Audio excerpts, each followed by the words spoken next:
Okay, guys, make sure to like, comment, and subscribe. Now, fasten your seatbelts. Here we go.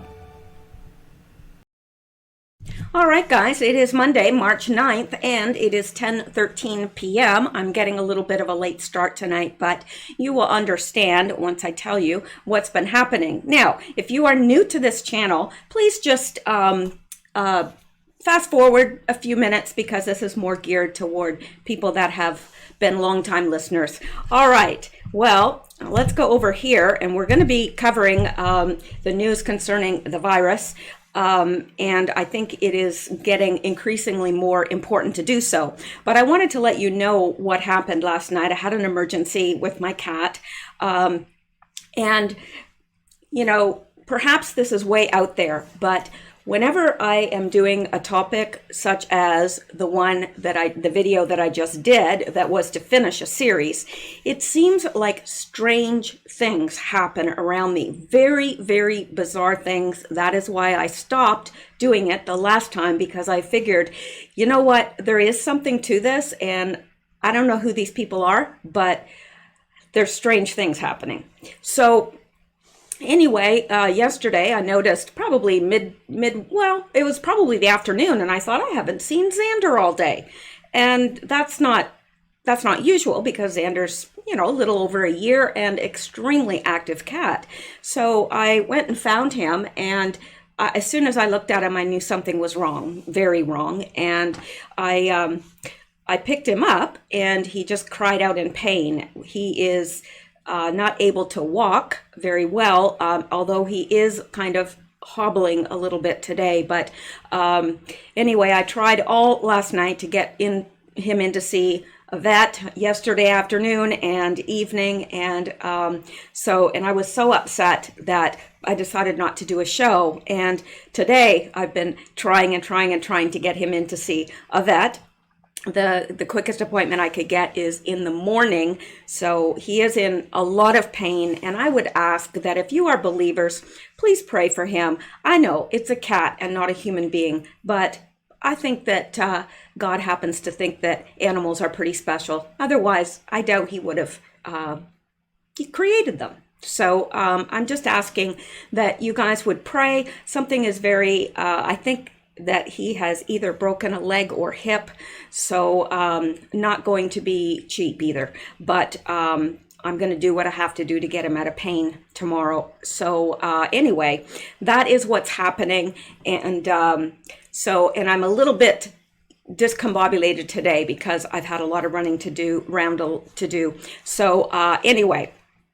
Okay, let's get into this, and I do have some people to thank, but I'll save that to a little later in the show. However, I left that explanation on my channel, and I felt that I did owe that to people because people were wanting to know that he was okay, and he's not, but he will be. I pray that he will be. But a lot of strange things have been happening, unusual things, supernatural things. So any of you that are believers and know how to pray, please pray. I would appreciate it very, very much. I do believe that there's power in prayer, and I believe that the prayers of a righteous person availeth much. That's what the Bible says. So we're going to get into this virus, and we're going to I've got some people to thank, but I'm going to do that at the end. Now, Q has posted today, and I'm going to see if I possibly have the energy after I do this. I'm going to do an update with Q.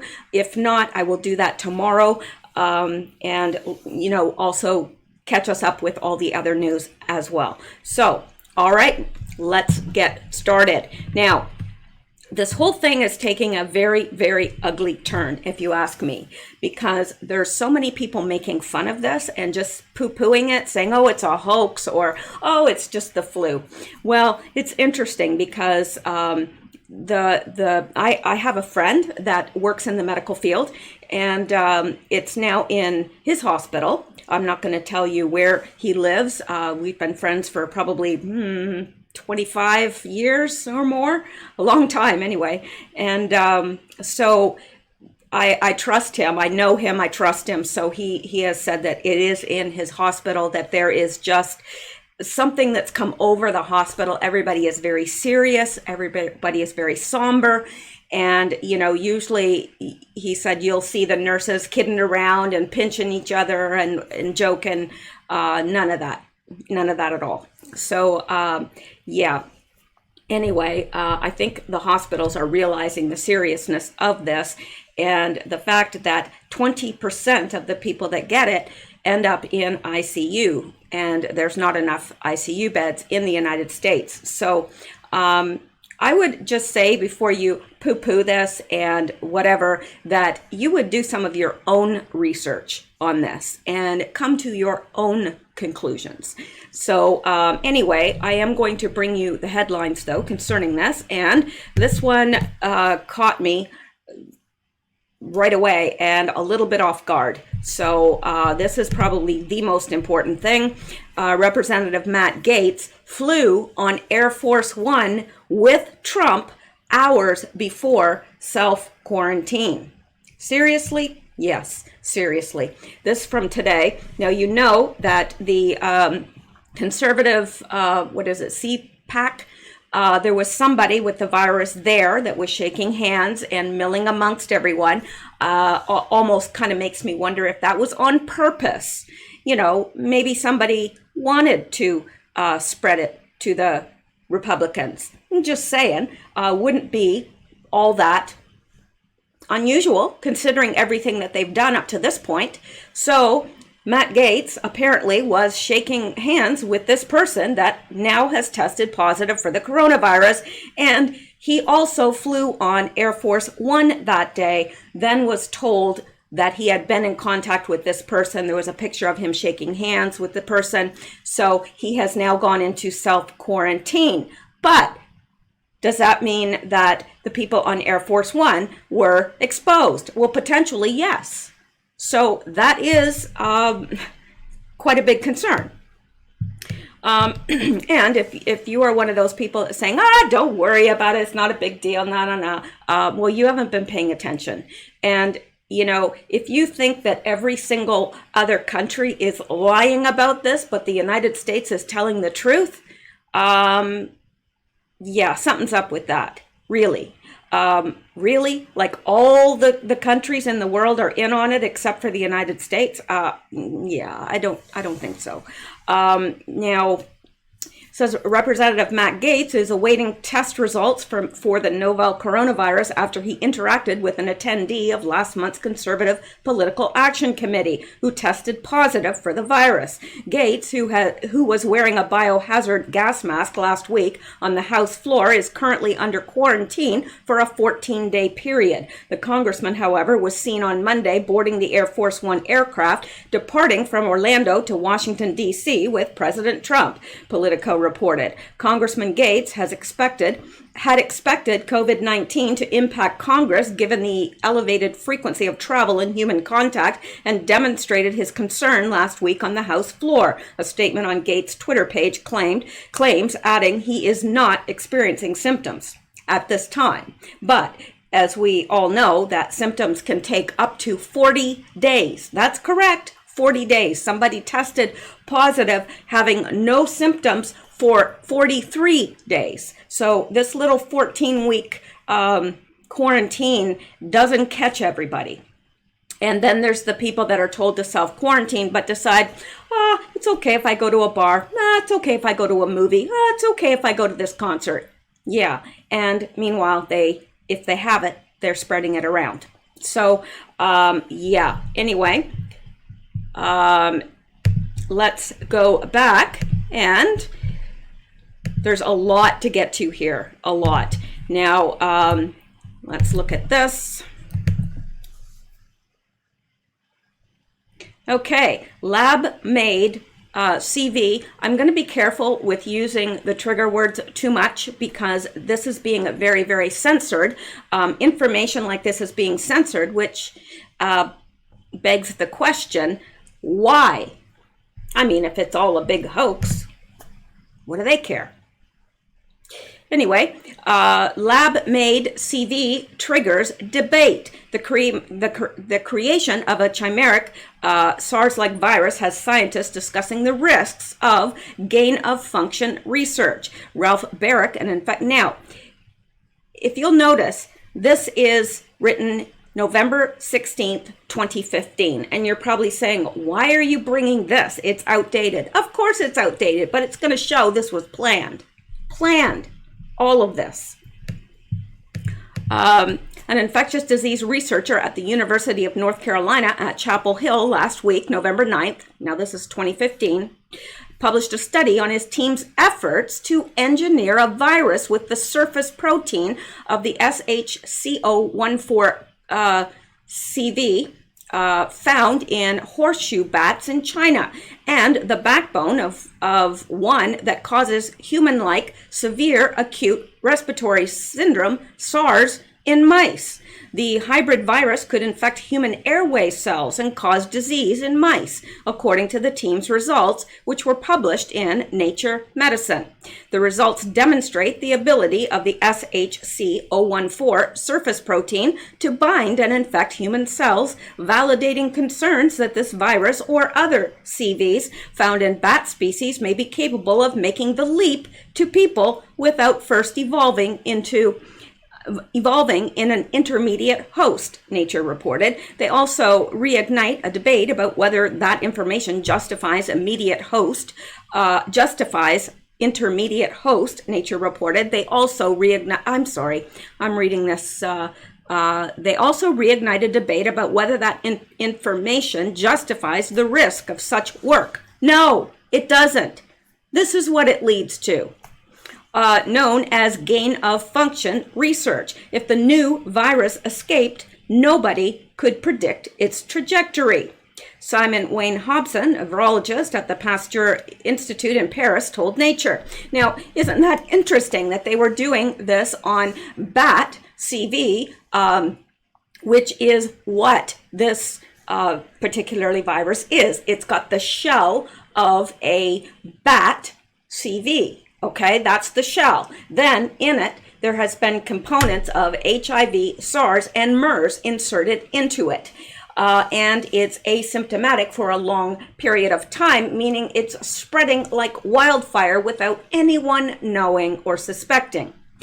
Not good, but isn't that interesting that they were doing research on this exact thing in 2015? Well, I guess they succeeded. Yay! And they said, oh, it wouldn't be good if it escaped. Well, it's too late now. My gosh. And then they're like, discussing, whether they should even be doing this. No, of course you shouldn't be doing it. Creating or looking at viruses that could actually be an extinction event. Is that what they're trying for? I don't know. I know I'm probably overreacting, but this just makes me so angry. Like there's no good that can come from this at all. Anyway, Barrick's study on, this is important. In October 2013, the U.S. government put a stop to all federal funding for gain-of-function studies, with particular concern rising about influenza, SARS, and Middle East Respiratory Syndrome, MERS.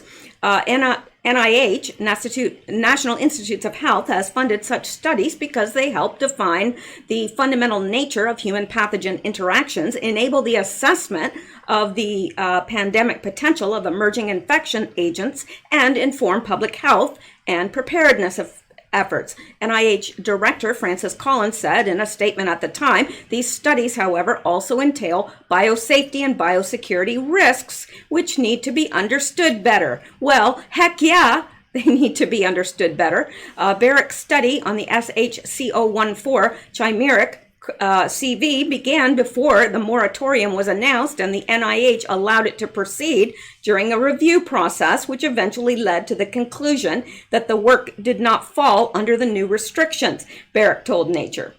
But some researchers like Wayne Hobson disagree with that decision. The debate comes down to how informative the results are. The only impact of this work is the creation in a lab of a new non-natural risk. Richard Ebright, a molecular biologist and biodefense expert at Rutgers University, told Nature. So, but Barrick and others argued the study's importance. The results moved this virus from a candidate emerging pathogen to a clear and present danger. Peter Danczak, president of the EcoHealth Alliance, which samples viruses from animals and people in emerging diseases hotspots across the globe, told Nature. So they were messing around with this back in 2015. What do you think about that? I don't like it. All right, we've got lots more to get to. Thought you'd be interested in that. And let's go on now.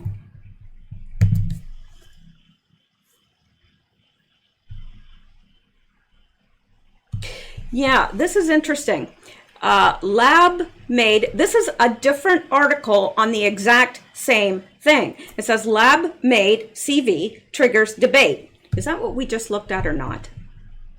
I'm sorry, my mind is a little bit taken up with worrying about my cat, and this is very important, and you guys are very important, so I'm going to try to be present with you and not off worrying about okay, so it's the exact same one, and we don't need to look at that further then.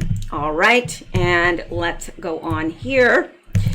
This is from Business Insider.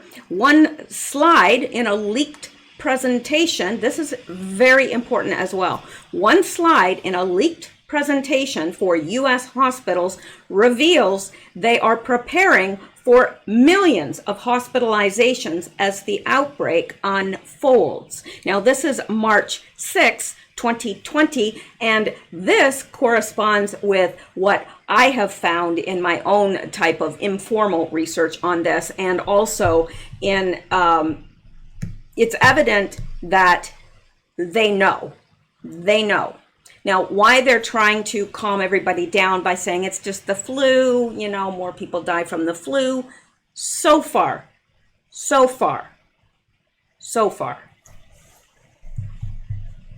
Not with this. I mean, with the flu, 20% of people that get the flu don't require oxygen and an ICU unit, right? So what happens when this spreads? 20% of people need an ICU unit to even stay alive, and there aren't any. What happens then? Well, you and I both know what happens.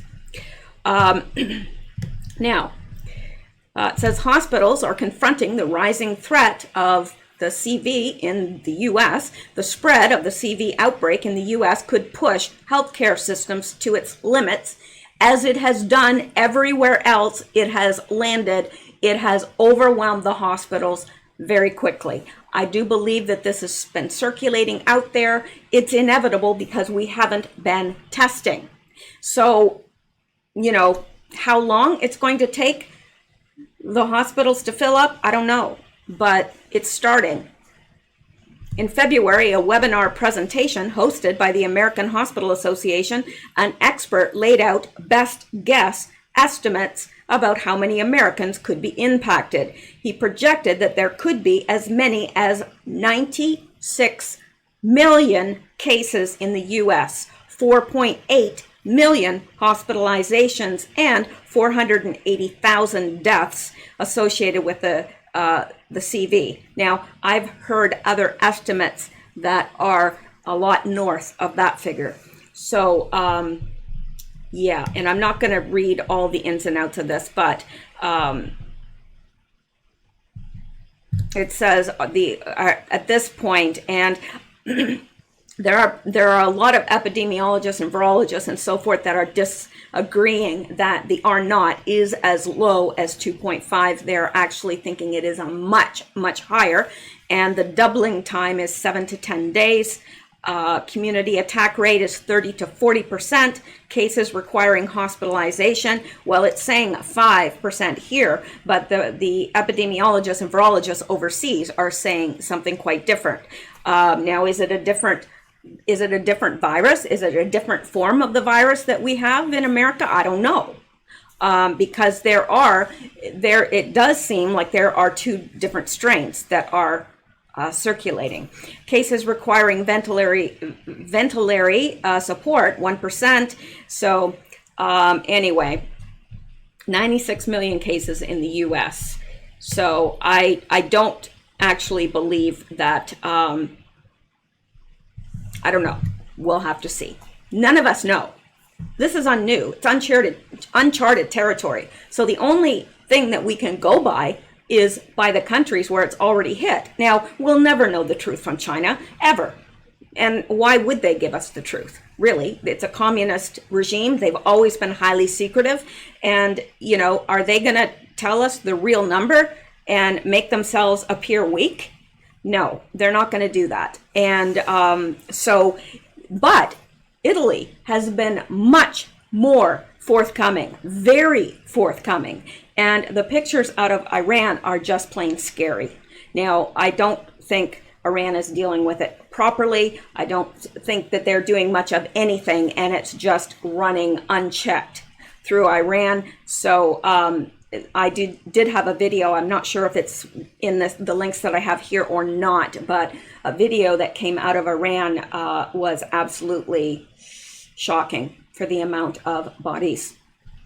All right, so let's go back now. I can't linger on these too long or I won't get through this. In fact, I probably have enough here to do 2 videos, but I figured you probably wouldn't appreciate 2 videos on this, so I'm going to try and pack it into one.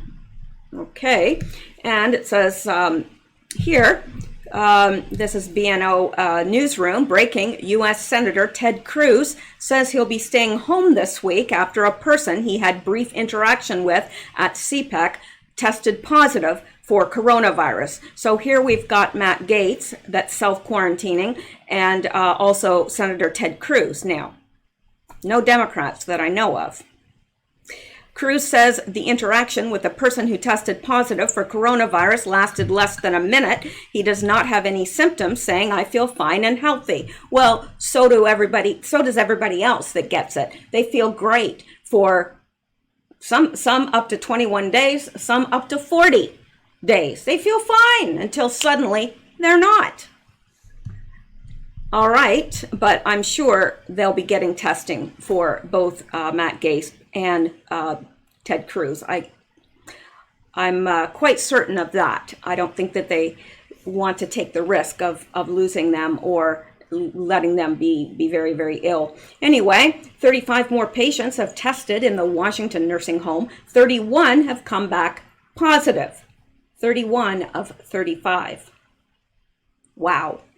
And you know that they are saying that elderly people are much more susceptible. They just don't have what it takes to fight it off, and it attacks the lungs very quickly, and it's not good. I had my aunt, and she's elderly. She's in her upper 80s, but she's brilliant. She really is a brilliant woman, and she is just one of these people that's full of life always. And I had such a bad feeling about her and her husband, her son, daughter-in-law, and 4 kids that were going on this cruise. And they called me, well, my mother called me and let me know that they had canceled, and I'm so relieved, because now up here, they're telling us to avoid cruises. I'm seeing that the State Department also said to avoid cruises, which seems to be a very good advice. I don't think anybody wants to be trapped on a cruise ship on a floating petri dish. But maybe there's a few crazy people, who knows. Anyway, let's go on. Atlanta, Georgia, schools closing due to a teacher testing positive. Also, Ireland cancels all St. Patrick's Day parades over CV. Now, you know that when Ireland cancels St. Patrick's Day parade, it's got to be something serious. Really, that would be like New Orleans canceling Mardi Gras, right? I mean, people, it draws a lot of tourists and draws a lot of attention.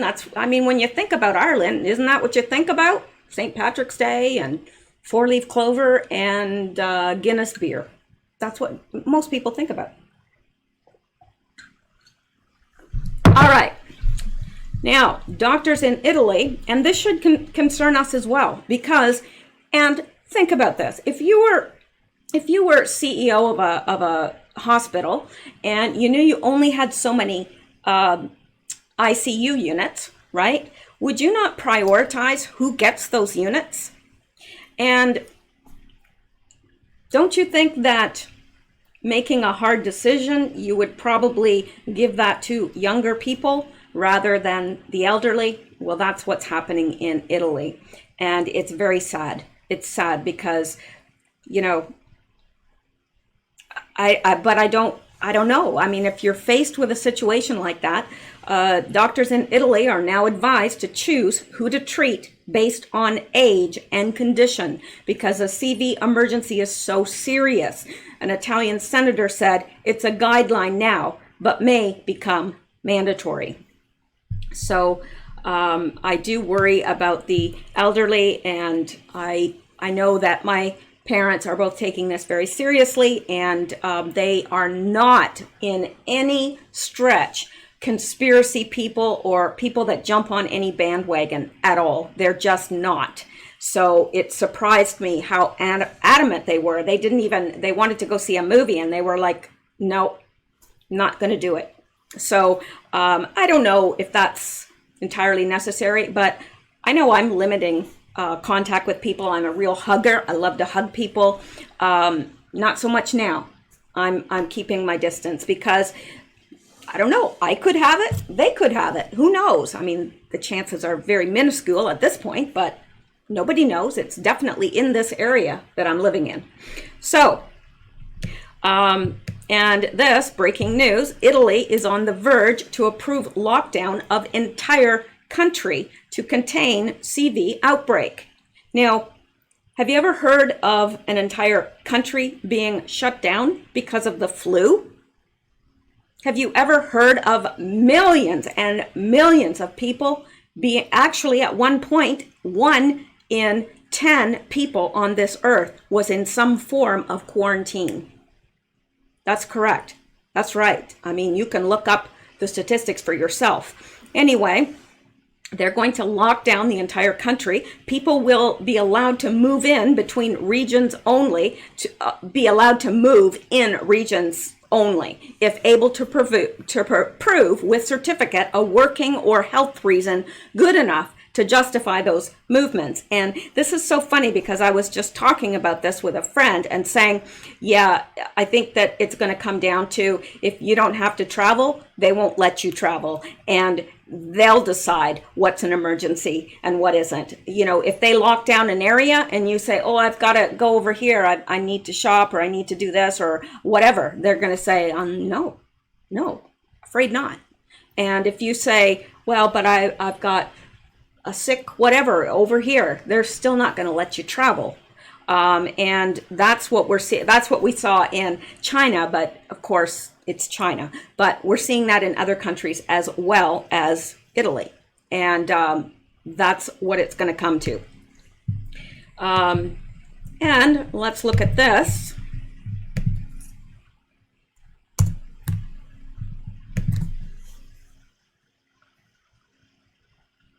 All right. Washington nursing home with CV outbreak reported shocking escalation from no symptoms to death. And that's what I'm hearing over and over and over again from all these countries. They're all saying the same thing, but nobody's hearing it in America because everybody is too quick to say, oh, they're just fear-mongering. I don't think the media is fear-mongering at all. I don't think they're taking it seriously enough. This is serious, and it doesn't help that President Trump is saying, well, you know, more people die from the flu. Well, now they do. Well, let's visit that in 6 months and see if that's the case, if more people died from the flu than CV, because I don't know. And now I love Trump. I really do. I'm for him. You know, I want to be back in the States and I want to be able to vote for him. But the thing is, now Now, I know he has a reason for doing what he's doing. It could be because the collapse of the stock market would cause a worse panic than the CV fears. It could be any number of reasons, but I know that he's trying to walk a very thin line here between truth and fiction. And I think that he should be more forthright, and that's my opinion. Anyway, the epicenter of Washington State's CV outbreak has a disturbing status update. Life Care Center of Kirkland, Washington, outside of Seattle, has seen 15 of its residents die after contracting CV, and dozens of its workers have fallen ill. The center's remaining 55 residents are going to be tested for the virus, while only 6 of them are currently sick. That doesn't necessarily mean good news. Yeah, because now just about all of them have tested positive now. As the Times put it, Life Care has seen some residents go from no symptoms to death in just a matter of a few hours.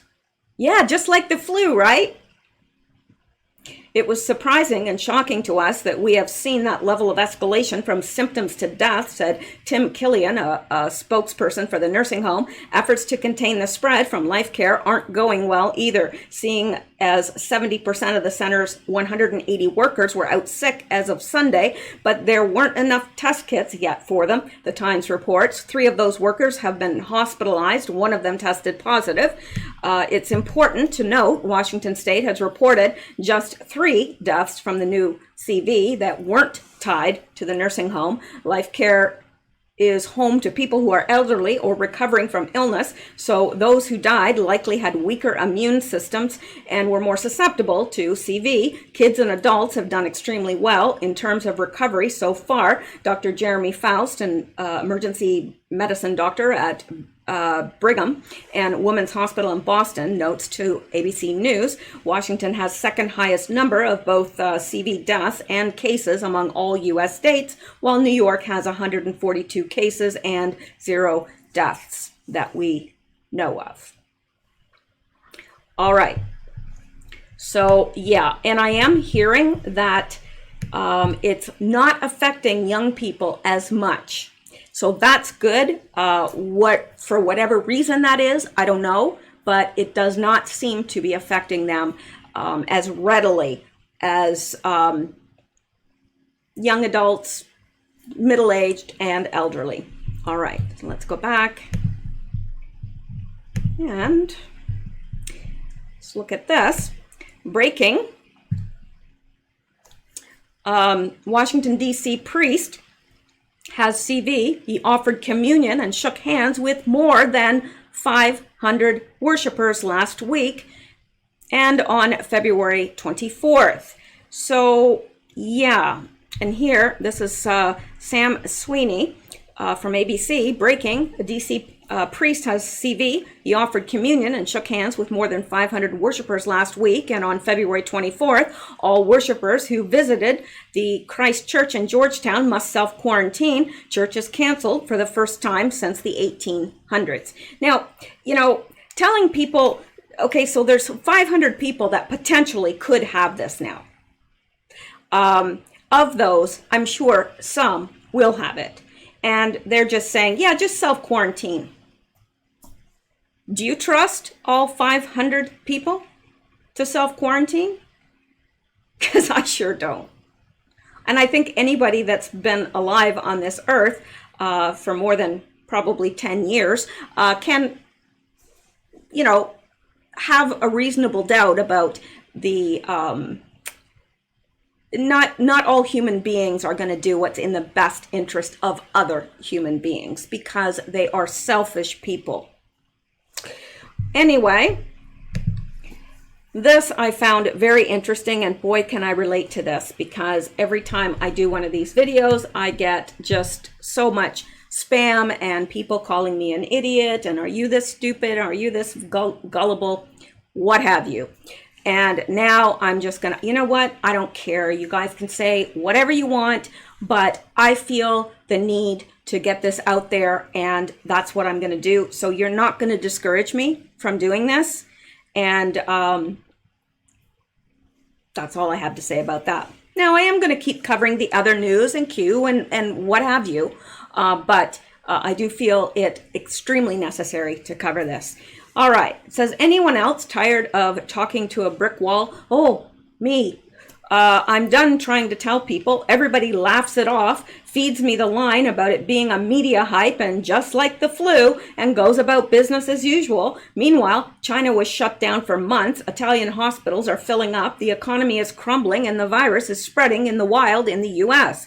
How is everyone around me incapable of reading statistics from official sources? I keep hoping I really am just crazy and worried about nothing, but the objective facts are the objective facts. And I agree totally with that. And in my conversation with a friend that works in the medical field, he said the same thing. He's like, it's unbelievable. Everybody, not the medical people, but everyone else is laughing and joking about it and just thinking it's a big joke. He's been trying to warn people. I've been trying to warn people. I know there's other people out there that's trying to get this news and the news from other countries out, but not everybody's going to believe it, and that's all right. Okay, this is an interview with an Italian doctor on the front line, so let's take a look at this. It says, interview to Italian doctor on the front line. We are choosing who gets intensive care and who doesn't. It's a lie that people don't die of CV. It is a lie. Says, so is it true? Indeed it is. In those beds, the triage room beds, only women and men with CV, pneumonia, suffering from respiratory failure are admitted. We send the rest of them home. Question, then what happens? We put them in a non-invasive ventilation, which is called NIV. That's the first step. What about the other steps? I come to the most important. In the early morning, the resuscitator passes by with the emergency room carers. His opinion is very important. Question, why does it count so much? In addition to age and the general picture, the third element is the patient's ability to recover from an intensive care operation. What are we talking about? That this CV caused interstitial pneumonia, a very aggressive form that hugely reduces the oxygenation of blood. The most affected patients become hypoxic. That is, they no longer have sufficient amounts of oxygen in the body. When does the time to choose come? And let me see here. He says, soon after, we are obliged to do it in a couple days at most. Non-invasive ventilation is only a passing phase. Since unfortunately there is disproportion between hospital resources, intensive care beds, and critically ill people, not all are intubated. Is there a written rule? At the moment, despite what I read, no. As a rule, even if I realize that it is a bad word, patients with serious cardiorespiratory pathologies and people with severe coronary artery problems are carefully evaluated because they tolerate acute hypoxia poorly and have little chance of surviving the critical phase. Q, nothing else? If a person between 80 and 95 has severe respiratory failure, you probably won't proceed. If he has multi-organ failure of if he has multi-organ failure of more than 3 vital organs, it means that you have a 100% mortality rate. You're gone. Question, do you let him go? This is a terrible sentence, but unfortunately it is true. Who is let go of CV or of previous pathologies? Well, they don't die of CV. That they don't die of CV is a bitter lie.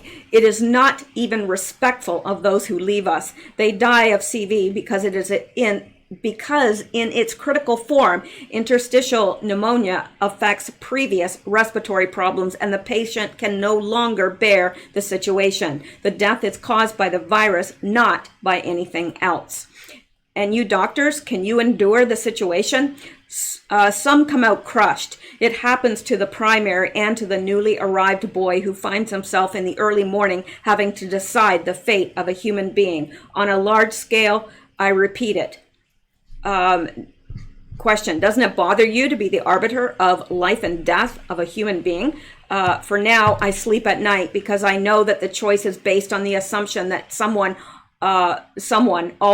almost always younger is more likely to survive than the other. At least it's a consolation. What do you think of the latest government measures? Maybe they're a bit generic. The concept of closing the virus in certain areas is correct, but it arrives at least a week late. What really matters is another thing, which stay home, stay home. I don't get tired of repeating it. I see too many people on the street. The best answer to this is not to go around. You don't imagine what's going on here. Stay home.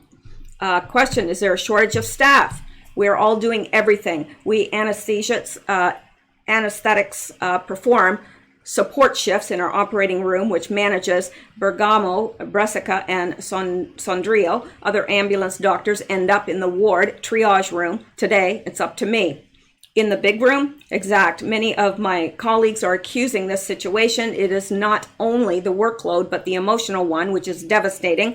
I saw crying nurses with 30 years of experience behind them, people who have had nervous breakdowns and suddenly start shaking. People don't know what's going on in hospitals. That's why I decided to talk to you.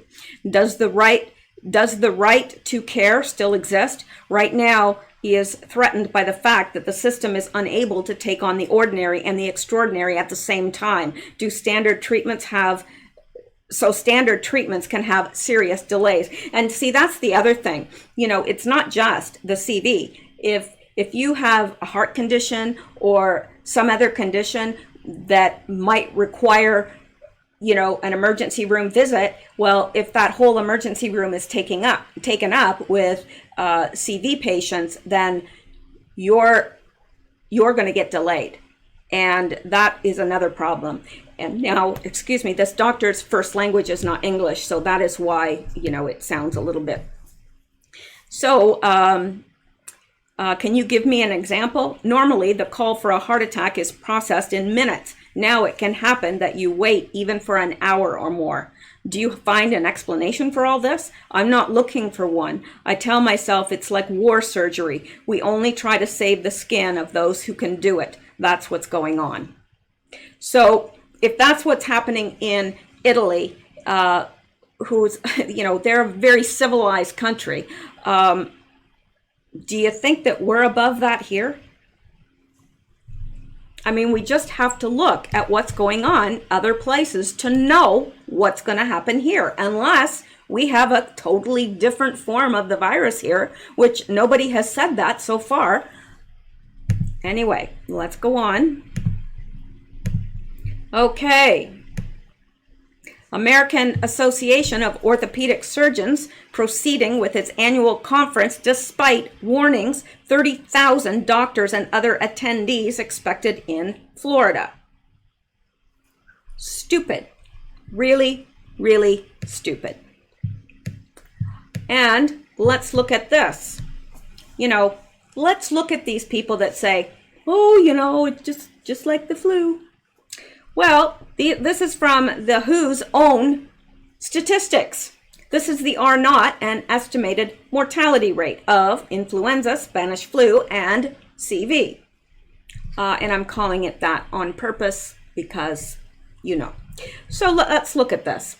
The R0 for influenza is between 1 and 1.5. Now, the Spanish flu, that had an R0 of 2.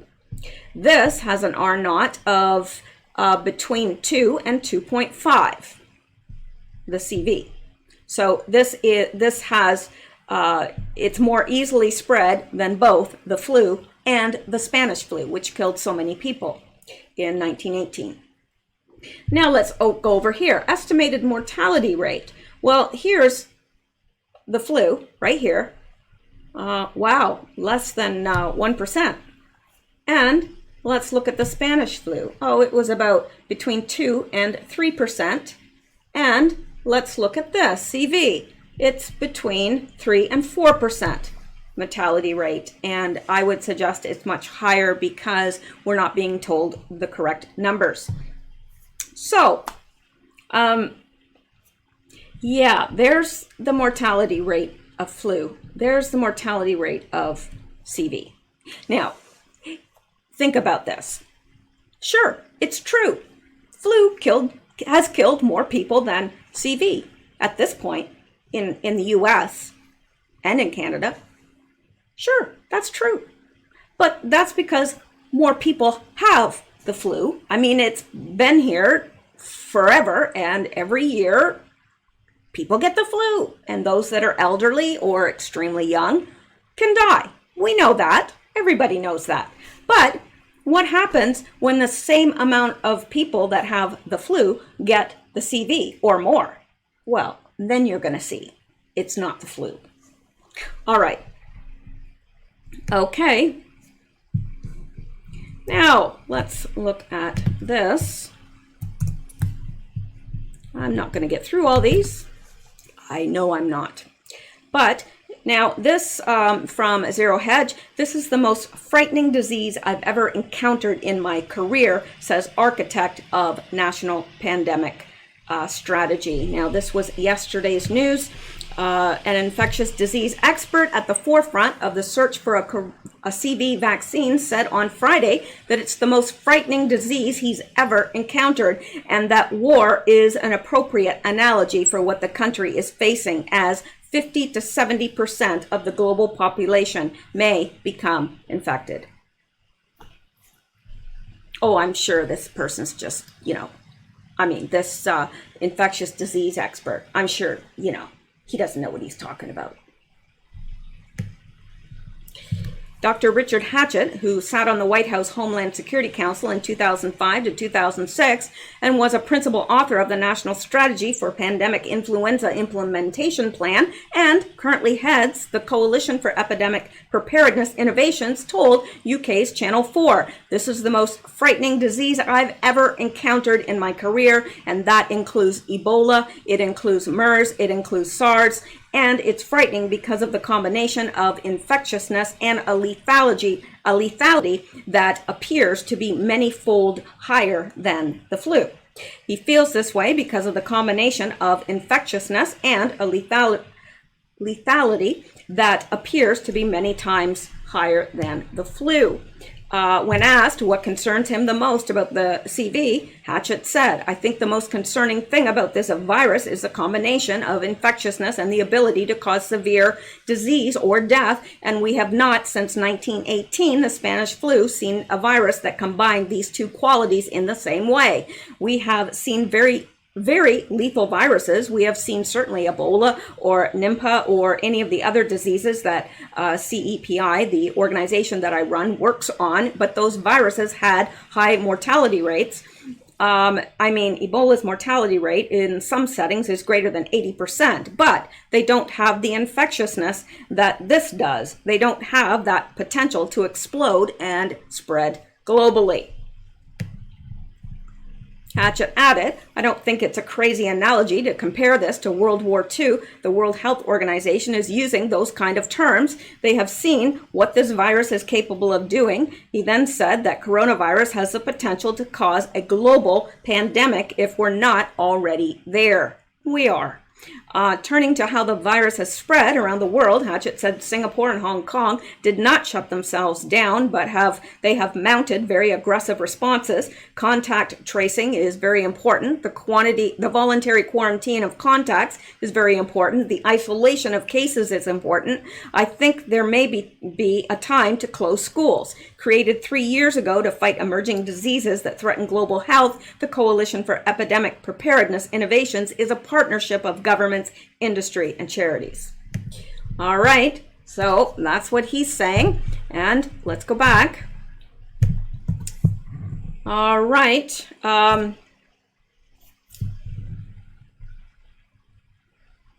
right, let's look at this. Says, never mind, this is SCMP, South China Morning Post columnist, says, never mind China, look to the U.S. for the next big CV crisis. London Lato contrasts what China has done to contain the CV epidemic with how little the U.S. is doing, warning that American complacency may turn out to be the real threat to the world. This was yesterday. No, this was 2 days ago. And it says, I know the world is not done yet with crucifying China for the CV crisis, and much of the bad press is justified given how this contagion was inaugurated by a country with total control over information and a track record of cover-ups. But let's take a breather from all the xenophobic hysteria and victim blaming for a calm, calculating look at what China has done so far in containing the epidemic to understand how the dynamics have changed and why the time has come for other countries to snap out of the, whatever that word is, Schadenfreude, and realize they cannot afford to throw stones anymore while living in glass houses. After locking down entire cities and placing tens of millions of citizens under quarantine, China's authoritarian government has managed to put a lid on the proliferation of CV to quite an extent. For the first time since the outbreak began more than 2 months ago, the Hubei province epicenter has no new cases to report. Well, I'm not sure I believe that. The daily number, okay, well, anyway. But I think, you know, what this person is getting at, and it's a very good point, is that look at everything that they've done to contain it and how little the U.S. and Canada, for that matter, is doing. Next to nothing. All right. So, and this person feels that the U.S. is going to be, you know, the next big crisis. Now, I would say that if we keep going the way we're going, that will probably be true. All right. Let's go back. Okay. Yeah, this is interesting too.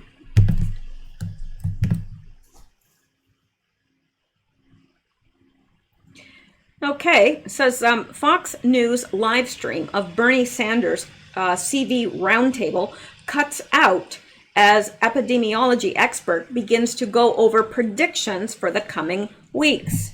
A lot of people are thinking that's not a coincidence, including myself. This person says, I don't know what else to think, except this can't be a coincidence. Was watching the stream since the start, and right as they started talking about how hospitals will be overwhelmed in the next few weeks, the stream immediately cut off. I was watching it on Fox News site, and the stream was cut, verified on multiple computers and browsers at around 1:07 mark as Dr. Galvani, epidemiologist, expert from Yale, began to talk about how their models for the virus predicts that the U.S. will start to run out of ICU beds across the country as the virus begins to peak. They conservatively estimated later in the roundtable that we would need about 300,000 ICU beds, while the U.S. currently only has 90,000 beds, of which 60% are usually occupied. So basically, for every one available bed, there will be over 8 CV patients in critical condition that desperately need one. The outlook is dire, to say the least. Our local, state, and federal government officials need to start listening to our nation's scientists and start taking proactive measures immediately rather than waiting to react after the fact. I'm beginning to fear it will already be too late unless drastic, draconian measures are taken. And says aforementioned blackout would have happened at around 1:04 if going by the YouTube timestamp. So just as they're talking about predictions for the coming weeks, the stream cuts out, and I would seriously doubt that's a coincidence. Somehow they're not wanting people to really know how bad this is. Maybe because at this point it's not containable anyway. I don't know. But I don't trust what the powers, the powers that be say. I really don't at all. And Yes, I think Trump is a fantastic president. I think he's done an absolutely awesome job, and I think he's the best man for the job. But I question, maybe because I don't have all the information, but I question why he's not being more forthright about this. Just don't know. And perhaps he feels at this point, if he did let people know, and it's already out there, it's already circulating, if he did let people know at this point, it would cause a complete collapse. I mean, today's stock market was a bloodbath. I mean, really, just red, all the way down. So maybe he feels that would, the stock market crashing would cause societal breakdown quicker than people just knowing what's coming. I don't know. But let's look at this.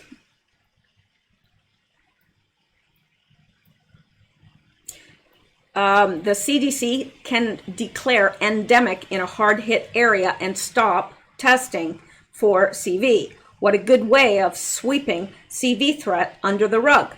Not test. Number of confirmed cases and confirmed death don't increase. Problem solved. And apparently that's what they're doing because they're no longer in the hardest hit area, Washington. They're no longer performing the tests. They're saying, oh, it's so pervasive, so they're just not testing.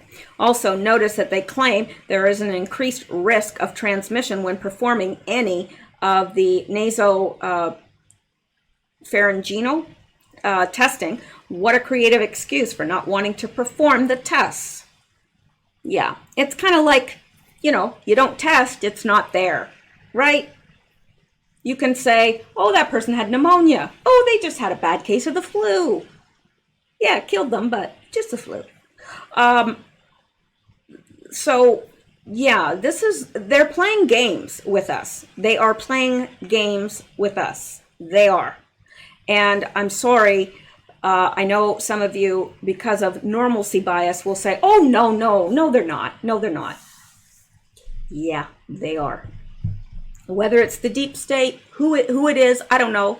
I would assume that it's their way, the deep state's way, the cabal's way of bringing about the New World Order. What better way? What better way of doing away with money, too? Because they can say, oh, all this stuff is spread by money. We got to do away with money. We got to get, everybody just on a electronic system of money. So, yeah, and obviously, they've been meaning to not depopulate. I have to stop using that because depopulate would mean nobody's left. There will be people left, absolutely, but then they'll be able to much more manage. And I do believe that this was planned. It's obvious it was planned because it was. Look at all the amount of movies about this outbreak, pandemic. It was predicted in the Simpsons. It was predicted even in that small, short animated film, I Pet Goat 2. So yeah, anyway, please spread the word, forward this post. We have to do all we can to promote awareness. If we make enough noise, maybe we can stop them from doing this to other communities, especially to the most vulnerable. Now, edit 3/7/2020, 9:57 a.m. Pacific time. Evergreen Health took down that linked page above. The only evidence is the screenshot now. Thanks to the comments, Google Cache and Web Archive still has the page archived. Now, let's look at this. This is the notice that was in evergreenhealth.com. Screening protocols. The CDC has now categorized CV as an endemic. Learn what that means. New screening protocols. In partnership with the CDC, we have updated our screening guidelines for CV. As of March 3rd, 2020, we have halted performing nasopharyngeal testing in our outpatient clinics, including all 5 urgent care locations. The CDC has determined that CV is now endemic, meaning that the virus is now considered to be regularly found in our region amongst our population. So what a good reason to stop testing. Oh, it's here. It's among our population. So that's why we have to stop testing. What? So the numbers don't go up? So everybody doesn't panic? Can you believe this? Well, it's right here. Previously, only individuals who had previous known risk factors, including history of travel, exposure, blah, blah, blah, were considered high risk for acquiring the disease. There is increased risk of transmission when performing any of these testings. That is ridiculous. That is the craziest thing I've ever heard in my life. Really. Oh, the testing is causing more cases. How can it be? It's just one test for one person. How can that increase the risk? It's absolutely asinine the way this is being handled. Asinine. And let's look at this. See what this is. Well, this is their okay, that's their website. And of course, they took that down because of so many people being upset about it, but it's still in the web archives, so it's able to be found there. There's the web archives and community message 3/5/20, and there it is, big as all outdoors. So, yeah. So I guess if this comes to your community, and a bunch of people come down with it, the CDC can just say, oh, well, it's endemic in that area, so we're going to stop testing. What a great way to keep the numbers down, right? If you don't test for it, it's not there. It's kind of like Schrodinger's cat, you know, kind of like that. All right. Now, let's come down here. I thought this was very interesting. This is something that they have, I think it's in Hong Kong, that they have installed this in some of the stores and malls and so forth. It's an auto sanitizing gate, and you pass through that, and apparently it's supposed to sanitize you. I don't know if it's helpful or not. I don't think they would probably spend the money if it wasn't, but I think it's a very good idea. And, all right, let's come down here. There's more, there's always more. The Italian Society of Anesthesia, Resuscitation, and Intensive Care is considering setting an age limit. Okay, we've already covered that. Now, I'm just going to take that out. No need to have that in there twice. And ahead of this briefing, this woman says her 79 and 80-year-old parents visited the center. This is the Washington Life Care. A week ago, says her father has a dry cough and that Life Care hasn't contacted them. She says the person they visited is now in isolation. So there's people that visited these people that they're refusing to test or even contact. Very interesting. Washington State reports 22 new cases of CV and 3 new deaths, raising totals to 102 cases and 16 dead. Yeah, isn't that close to 20%? Close to it. Yeah. But I guess the numbers won't be going up too much now since they've stopped testing. Stupidity. All right, let this sink in. Just a bit over 1 week ago, on 28th of February, 49 countries were affected. Now we are bordering on 100 countries affected. It's more than doubled in a week, the countries. Okay, and Middle East, it says CV to infect up to 40% of Tehran's population within the next 2 weeks. They're in big, serious trouble there, really, if you've seen any videos coming out of there. And this is by Eric Fagelding. Most batshit bullshit thing I've heard all day, pardon my French. Washington nursing home is ending all CV tests, claiming that it's endemic. So just forget it and not try to test and isolate people anymore. That's what they're suggesting. Yeah, let's not even try and isolate people. Let's not even test them. Millions of area residents are still at risk. Hello, brain dead idea. Well, I'm glad I'm not the only person that thinks so. Okay, and let's go back here and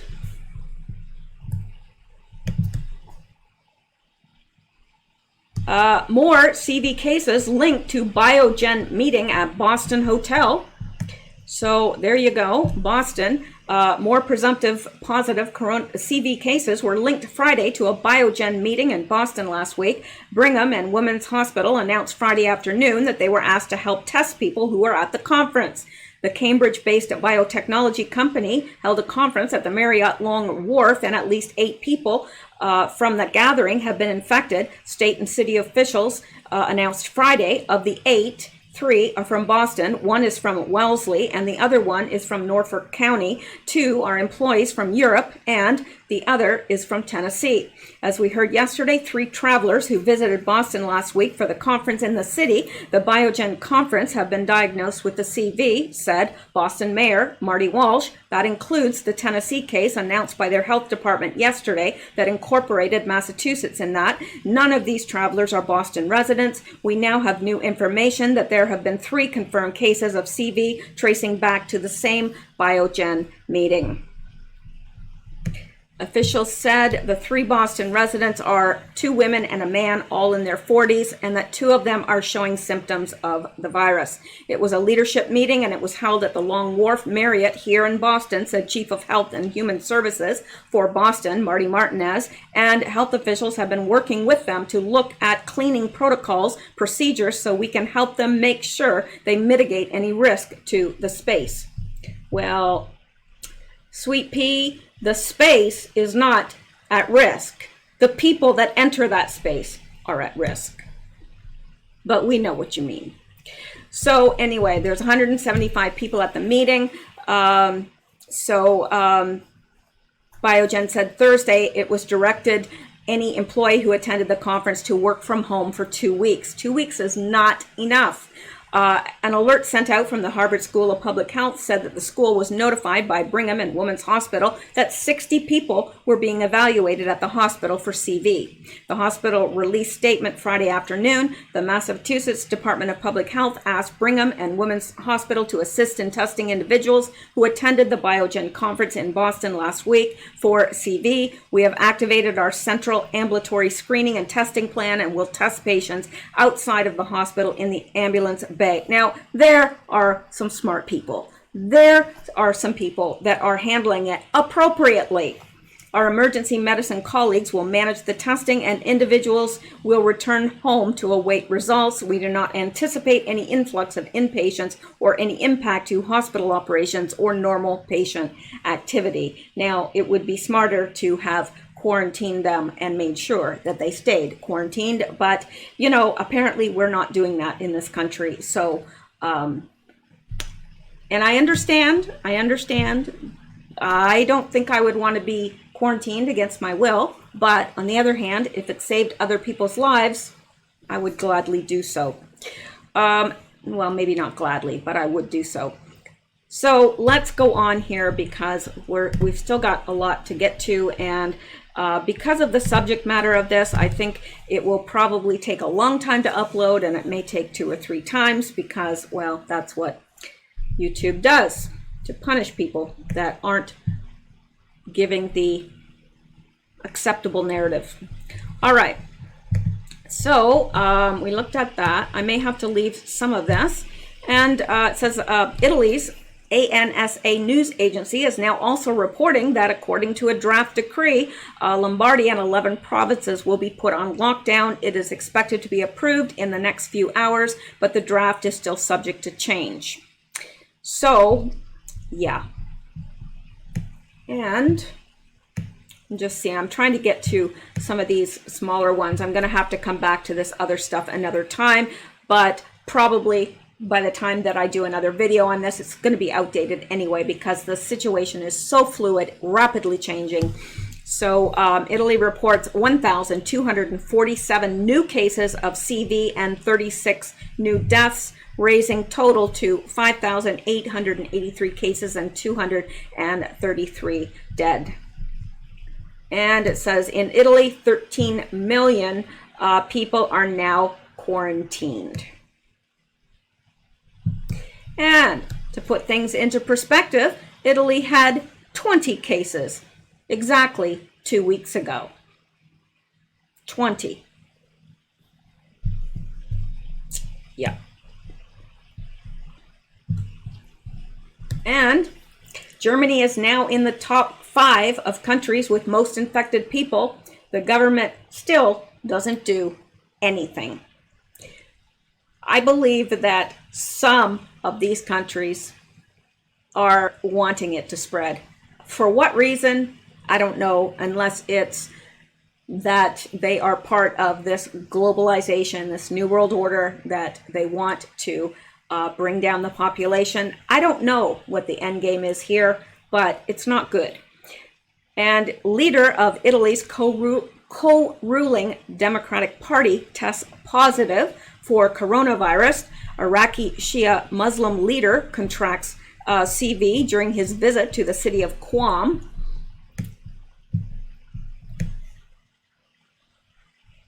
And Norway, population 5.35 million, has tested 2,000 people. The U.S., population 327 million people, has tested 1,500. So don't tell me that the U.S. is doing everything they can do, because they're not. They're not. And it's not just the U.S. Canada is it's even worse. It's worse because, well, you only need to look at who our prime minister is to figure that out. All right, and let me just see what this is. Oh yes, and that is this is from Life Care Center of Kirkland, and it says Life Care Center of Kirkland, 70 employees now showing symptoms of CV. And this is the actual thing that was sent around. It says original number of residents, 120. Number transferred to the hospitals, 54. Number of deaths, 26. Patients who have died in hospital, 15. 13 of those 15 tested positive for CV. Patients who have died in our facility since February 19th, 11. We have no information on post-mortem tests of these patients. Current number of residents, 63. Current number of residents with COVID symptoms, 6. Test kits received for in-house testing, 45. Tests completed, ongoing. Test results reporting back to us, 0. Well, that's not the case now, because remember, they tested 35 and 31 of them were positive. So there you go. And original number of employees, 180. Number of employees showing CV symptoms, 70.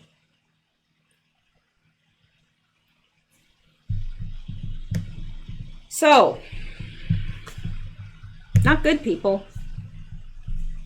but it's just the flu. Yeah, nothing to worry about. Okay, and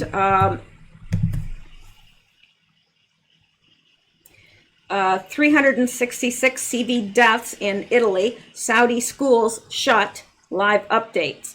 Death toll in Italy jumps by more than 130 in the past 24 hours as Riyadh shuts schools and universities. So, and I'm not going to read all of that, but why are all these other countries taking these precautions, shutting schools and so forth? Now, granted, if you don't test anybody, then you don't know if somebody has it. So They don't know what schools to close. They don't know what to shut down. You know, we're all like in the dark here until the tests come out. And I know that there's a company that is based in the US that has these tests ready to go because they're supplying them to Europe. So why are they not being supplied to the United States? It's a good question. And their test is a heck of a lot more accurate than what these other tests are. So I don't understand why they're not, you know, rushing these out to people. Hospitals and healthcare clinics and so forth. I don't know. It's a mystery. It's an enigma wrapped in a riddle.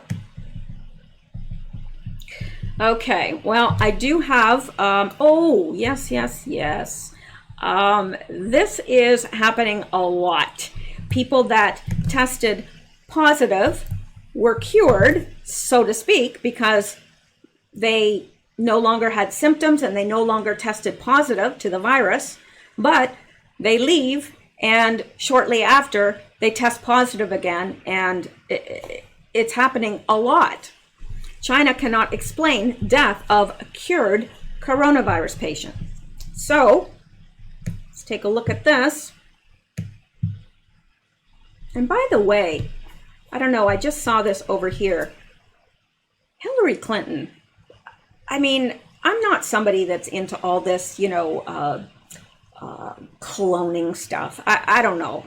Seems a little far-fetched to me. But that is not the Hillary Clinton that we used to see. It's just not.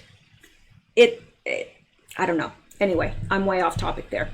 A Chinese woman named Wang Mi is demanding to know why her cured husband died of the CV 5 days after he was released from a Wuhan medical center. The death of 36, this is a young man, 36-year-old Li Liang prompted clinics across the city to stop discharging patients while hospitals in other parts of China are reporting an unsettling number of relapses and reinfections. Now, the doctor in the US said that there's no evidence of that. Well, people are reporting this in the countries that are affected, so why is that not evidence? Li Liang was diagnosed with CV on February 4th and admitted to one of Wuhan's impoverished virus hospitals on February 12th. On February 26th, he was released after testing negative for 2 days. His fever seemingly cleared up, although scans showed massive damage to his lungs from the infection. As per regulations, Li was relocated to a quarantine center in a local hospital for 14 days, or a local hotel rather, for 14 days of isolation and observation. He began complaining of renewed symptoms on February 28th and was too weak to stand by March the 2nd. Doctors attributed his weakness to stress and refused to let his wife see him. Li was back in the hospital by the afternoon of March 2nd and dead by sundown. He died in his wife's arms, telling her that he wanted to go home. She said she wept over his body for hours until a funeral home collected his remains.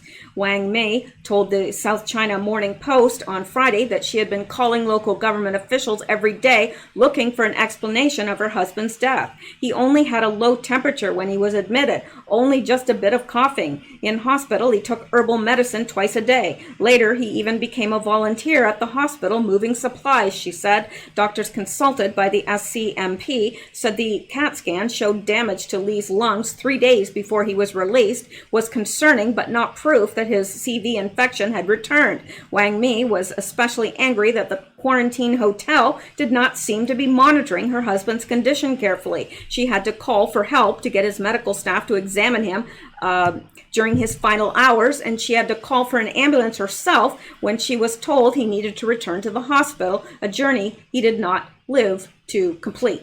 He had been recovering just fine. Why did I need to call the ambulance within 10 minutes of my arrival? I was so anxious that I even dialed the number wrong the first time, she told the South China, what's the name of the newspaper? Morning Post. South China Morning Post, that's what it is. On March 1st, He already felt under the weather. On March 2nd, I watched him pass away. How can that happen, she said. They didn't even try to resuscitate him. Wang Mi was undeterred by quick and ruthless censorship of Li's story, which was pulled down from 2 Chinese news websites soon after it was posted. Our lives have been turned upside down. No matter what happens, I want an answer, she said. According to reports that haven't been censored from local media, Wuhan's network of makeshift CV clinics decided to stop discharging most patients in the wake of Li's death. Under rules imposed by Wuhan health authorities, patients will now be discharged only if they display 7 days of normal body temperature, high levels of blood oxygen saturation, improved lung condition, and negative results from at least 2 tests for the CV. Additionally, hospitals are now monitoring patients for the presence of antibodies that indicate their bodies are fighting a CV infection, a test devised within the past 2 weeks by Chinese virologists. The notice imposing these rules did not mention Li by name, but it did say there have recently been many relapsed patients who were later treated at hospitals again. The first rumblings of significant relapse or reinfection problems were heard in late February in Japan and China, leading doctors to suspect the CV can go dormant and lurk in the body until the antibodies created to combat it have dissipated. Wow, that's one smart virus.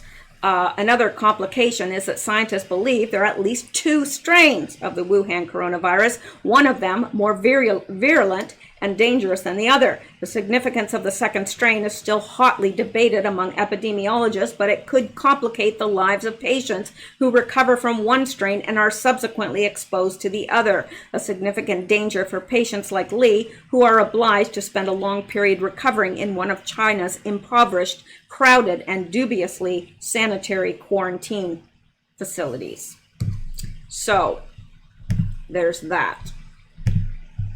All right. And what is this? Let me just look at one more thing, and then I'm going to call it a night for this. I may be back with a short Q post. All right. This is another CV ship stuck at sea. Oh, I hate this, all these stupid things. Up to 4,000 passengers are trapped on a ship off the coast of California to wait the test results of just one sick person. That's why it's not wise right now to travel by cruise ship. And I really feel awful about the cruise ship industry because I know they're losing money hand over fist. But personally, I would not subject myself to that because just one person of 4,000, just one person, that's it. And you're all stuck there. And while you're stuck there, who knows where it's circulating and who else is catching it.